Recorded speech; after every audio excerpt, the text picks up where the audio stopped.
Mr. Speaker, last week the Premier was at Niagara-on-the-Lake in Ontario and having talks, among other people, with Kathleen Wynne, a Premier of Ontario. One of the major joint efforts of Ontario and Manitoba at the moment is saving the experimental lakes area so that its research will be able to help saving Lake Winnipeg, which is today in peril after 14 years of poor management and delays under this NDP government. I asked the Premier whether he and the Premier of Ontario came to a common agreement on how they're going to work together to save the experimental lakes area, and if so, what is the plan? Thank the member from River Heights for the question. We did discuss the experimental lakes project and how important it is, the research not only for saving lakes in Manitoba, but really for lakes around the world. The research that has come out of the experimental lakes area, led by Dr. Schindler and many other fine scientists in Manitoba, was a major contributor to the reduction of acid rain in the Great Lakes. And now they're focusing on some of the issues of nutrification in our lakes and some of the very serious blue algae toxins that are there. So we are working together to find a way to keep that research alive at a time when the federal government wants to completely get rid of that responsibility. There is a framework that has been presented to the International Institute of Sustainable Development.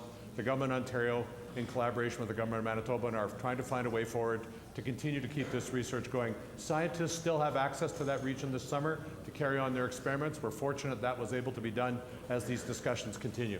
Mr. Speaker, saving the experimental lakes area is critical to saving not just Lake Winnipeg, but many other lakes. Manitoba is known as the land of 100,000 lakes. And there's no way we're going to be able to ensure the water quality in these 100,000 lakes without the experimental lakes area. If the province were to contribute, for example, $1 million a year or 0.008% of the provincial budget to keep the ELA operating and ensure the health of 100,000 lakes, this would appear to be a bargain. Is the Premier committing firm new financial resources to the International Institute for Sustainable Development to save the ELA, or is he still equivocating on Manitoba's financial commitment? Thank you, Mr. Speaker. We are the only government that I'm aware of in Canada that has an annual contribution to the International Institute in the order of $1 million. We are looking at how we can continue that kind of funding. We believe that funding should be directed at priority areas, in part, such as the experimental lakes area. So we're prepared to make a contribution to that. But let's be clear, this is a project that has always been funded by the federal government. They have decided, without consulting anybody, the federal Conservatives have decided to cut this funding. Now they're looking for a way to transfer it to another organization. Two provincial governments, the Government of Ontario, the Government of Manitoba, along with the Institute, are willing to consider making a contribution to that, but we need a federal partner as well. This research has not only pan-Canadian implications, it has international implications.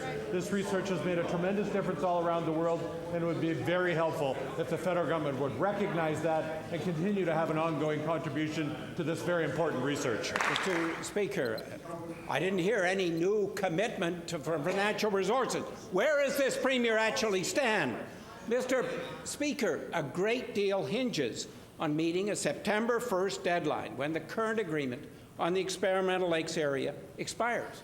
Getting private sector fundraising, getting a business plan, all depends on having this September the 1st agreement and on the funding from Manitoba. The commitments are clearly needed. Without these, the future viability of the experimental lakes area and saving our 100,000 lakes are very much in doubt. I asked the Premier whether he talked with Kathleen Wynne about the urgency of the September 1 deadline.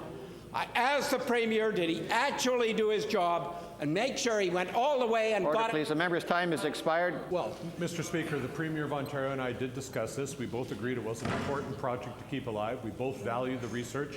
We value the scientific activity that has occurred not only in this province, but in Ontario, and the contribution that is made to protecting our Great Lakes. And we consider Lake Winnipeg one of the Great Lakes of the world, Mr. Speaker. It is one of the largest freshwater lakes in the world, which is why we brought in Safe Lake Winnipeg legislation to reduce phosphorus going into that lake when the members of the opposition opposed it every step of the way, Mr. Speaker. And it's why we've leveraged up to $1 billion of resources through our various budgets with other levels of government to make sure there are good inputs into reducing nutrification and toxic algae on Lake Winnipeg. And the leader of the Liberal Party voted against those resources, Mr. Speaker. We will continue our negotiations.